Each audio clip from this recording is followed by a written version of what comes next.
మీరు మందు తాగుతున్నారా? ఆల్కహాల్ తాగి అంటే మీరు ఆల్కహాల్ తాగితే కొన్ని విషయాలు తప్పకుండా తెలుసుకోవాలి. అవి ఏంటి అంటే, మందు తాగే వాళ్ళు డెఫినెట్ గా మీరు 30 సంవత్సరాలు దాటి ఉంటే కంపల్సరీ ఎల్ఎఫ్టి, ఆర్ఎఫ్టి మరియు టుడికో, ట్రోపినైన్ ఇలాంటి కొన్ని ఈసీజీ ఇలా కొన్ని బేసిక్ ఇన్వెస్టిగేషన్స్ ఉంటాయి. అవి మీరు కంపల్సరీ చేయించుకోవాలి. ఎందుకంటే ఇది చేయించుకుంటే మీ హెల్త్ ఎలా ఉంది, మీ ప్రివెన్షన్ ఎలా ఉందని మీకు తెలుస్తుంది. సార్ నేను రోజుకి ఒక గ్లాస్ తాగుతున్నాను, నాకు ఏం కాదు అనుకున్నాను, అది చాలా డేంజర్. రోజుకి ఒక గ్లాస్ తాగు, లేకపోతే 2 గ్లాసులు తాగు, ఎన్నైనా తాగు, బట్ డెఫినెట్ గా టెస్టులు అయితే మాత్రం కంపల్సరీ చేయించుకోవాలి.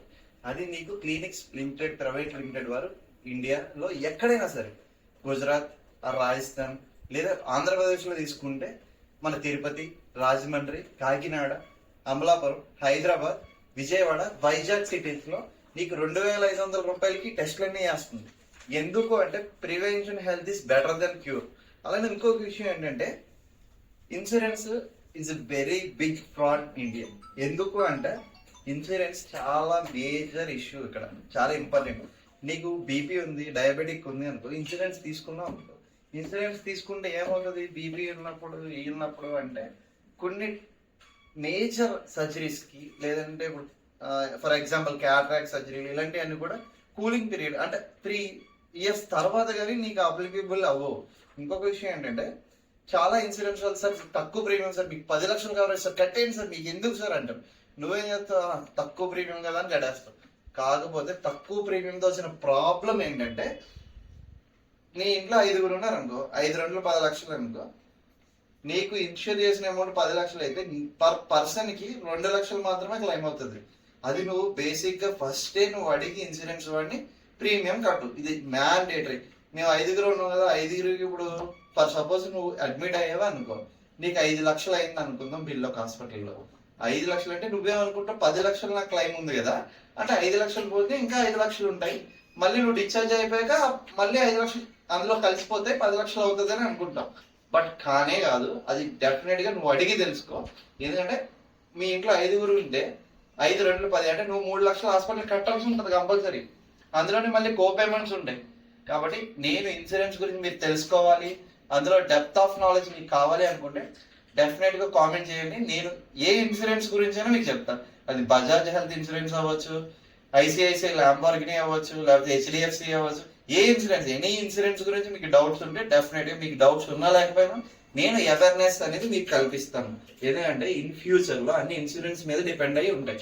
ఒకటి గుర్తుపెట్టుకో, నువ్వు 20,000 సంపాదిస్తే 2,000 ఇన్సూరెన్స్ కట్టాల్సింది. ఎందుకంటే ఒకసారి హాస్పిటల్కి వెళ్ళు, 15,000, 20,000, 30,000 బిల్లులు అవుతాయి. దేనికి అవుతాయి అంటే పెరిగిన ఖర్చులు ప్లస్ జీతాలు, రెంటలు. అంటే డాక్టర్లు దోచేస్తున్నారని అనుకుంటారు చాలా మంది. ఇది చాలా రాంగ్ వే. ఎందుకంటే ఒక డాక్టర్ బిల్లింగ్ అద్దెకి ఇవ్వాలి అంటే నీ దగ్గర బిల్లింగ్ ఉంటే ఎందుకు ఇస్తావు? నువ్వు సెంటర్లో ఉంటే ఒక 5 లక్షలు 6 లక్షలు అద్దెకి ఇస్తావు బిల్లింగ్. ఎంతమంది పని చేయాలి అందులో? ఎంతమంది డాక్టర్లు ఉండాలి? ఎంతమందికి జీతాలు ఇవ్వాలి? 5 లక్షలు నువ్వు అంత నిజాయితీగా ఉంటే 5 లక్షల బిల్డింగ్ రెంట్కి ఇవ్వడం ఎందుకు? 50,000 లేకపోతే ఫ్రీగా ఇవ్వచ్చు కదా. ఒక డాక్టర్ క్వశ్చన్ చేసే ముందు ఇవన్నీ ఆలోచించుకో. ఇలాంటి మెడికల్ లో చాలానే ఉంటాయి. అంటే నేను చాలా మంది దగ్గర విన్నాను కాబట్టి చెప్తున్నాను. అంటే కాలేజెస్ ఉంటాయి, కొన్ని కోట్లతో చెప్తుంటారు డబ్బులు పెట్టి మెడికల్ సీట్లు కోసం. ఏంటి ఇదేనా బిజినెస్ కాదు కదా. మరి వాళ్ళేం బిజినెస్ చేయగలరు? వాళ్ళు నిజంగా చెప్పాలంటే కొన్ని కార్పొరేట్ హాస్పిటల్స్ ఏమన్నా చెయ్యొచ్చేమో తప్ప ఇండివిజువల్ సెక్టర్ హాస్పిటల్స్ ఏవి కూడా 100% నాకు తెలిసినంత మట్టికి చాలా ఎథికల్ సిస్టమ్ ఫాలో అవుతారు. ఇప్పుడు 2000 ఇప్పుడు డాక్టర్ సి అని ఒక యాప్ ఉంది, 399 రూపాయలు నాకు అన్ని టెస్టులు చేస్తున్నారు. అలాంటి ఫ్రాడ్ అందరికి ఇష్టం. ఎందుకంటే 399 రూపాయలకి రియేజెంట్ కూడా రాదు. వాళ్ళు టెస్ట్లు ఎలా చేస్తారు? వెళ్ళిన బాయ్కే అవుతుంది 1000, 2000, 500, 600, వాడి జీతం 15,000. ఎక్కడ అవుతుంది 399 రూపాయలకి ఒక రియేజెంట్ రాదు. ఆడికి kidney test, liver profile test, LFT test, ఇంకా ఆడికి నచ్చిన పేర్లన్నీ చెప్పాడు. ఎలా చేస్తాడు? నేను చెప్పిన 2,500 టెస్ట్లకి 2,500 రూపాయలు అక్కడ పర్టికులర్ గా సర్టన్ అమౌంట్ సరిపోతుంది. ఈ డాక్టర్స్ కూడా 400, 500 చేస్తానంటాడు. ఎలా చేస్తాడు? నువ్వు ఎప్పుడు టెస్టులు చేయించుకోవాలన్నా నువ్వు డైరెక్ట్ గా వెళ్ళి చేయించుకోవడం చాలా ఉత్తమమైన మార్గం. ఎప్పుడైనా గుర్తుపెట్టుకో, ఆన్లైన్ శాంపిల్స్, ఆన్లైన్ అనేది వద్దు. నువ్వు ఆన్లైన్ లో బుక్ చేసుకో, డైరెక్ట్ గా సెంటర్కి వెళ్ళి చేయించుకో. That is the fine. ఎందుకంటే నీకు ఏదైనా తేడా వచ్చినా అబ్నార్మల్ వచ్చినా సెంటర్ లో వెళ్ళి అడగడానికి ఉంటుంది. ఎక్కడో ఆన్లైన్ కూడా వచ్చి నీ దగ్గర టెస్టులు చేయించి ఇవన్నీ చేస్తే నీకు ఎలా తెలుస్తుంది? వాడు ఏదో రిపోర్ట్ ఇస్తాడు, నువ్వు ఏదో రిపోర్ట్ తీసుకుని డాక్టర్ దగ్గరికి వెళ్తా, డాక్టర్ రిపోర్టే పట్టించుకోడు. డాక్టర్ ఇక టెస్టులు చేయించుకొచ్చాను, డాక్టర్ కావాలని పట్టించుకోవట్లేదు ఈ రిపోర్ట్ అనుకుంటాడు. బట్ కానే కాదు. ఎందుకు అంటే ఆ రిపోర్ట్ ఫేక్ కాబట్టి, అది తెలుసు కాబట్టి వాళ్ళకున్న మెడికల్ నాలెడ్జ్ ప్రకారం ఆ రిపోర్ట్ని పక్కన పడేస్తారు. నేను అనేది ఏంటంటే నువ్వు ఆన్లైన్ లో టెస్టులు బుక్ చేసుకున్న తర్వాత నియర్ బై సెంటర్ ని పెట్టుకుని ఆ నియర్ బై సెంటర్కి వెళ్ళి చేయించుకో. అది 300 చేసినా ఓకే, అప్పుడు నువ్వు చేయించుకో.